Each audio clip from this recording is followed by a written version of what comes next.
The taxi strike by thousands of drivers across the country created traffic jams, travel chaos, stone throwing, and fistfights. In Paris, Marseille, and Lyon and other cities, airport entrances were blocked and expressways were shut down by burning tires. Travelers heading for flights sometimes had to walk hundreds of yards and more to access the air terminals. I think the French government has great responsibility because they give the impression that it's not their problem. So it's true that taxi drivers are facing problems. I'm for competition, but one which has clear rules, and it is for the government to set the rules. Pop singer Courtney Love tweeted that even she was caught up in the demonstrations. They've ambushed our car and they're holding our driver hostage, she tweeted. They're beating the cars with metal bats. This is France. I'm safer in Baghdad. Francois Hollande, where are the bleeping police, she said. Is it legal for your people to attack visitors? Get your bleep to the airport, WTF. She then sent out a photo of the broken window of her car. At the heart of the dispute is Uber. Taxi drivers say it's putting them out of business. Our rules are strict. We buy our licenses and they cost a lot.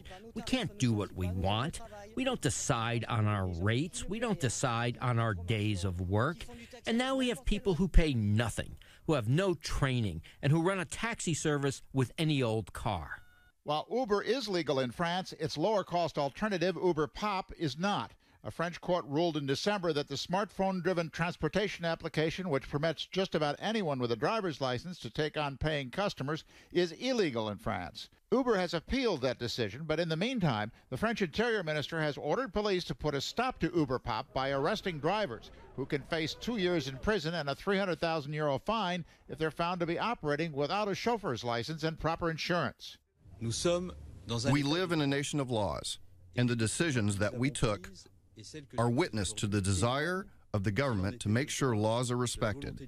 And a nation of laws is not a nation of violence. The situation was somewhat calmer, although still tense this afternoon, and the taxi drivers are threatening to continue their work action if the government continues to allow Uber to compete in what is traditionally their territory on the streets of France.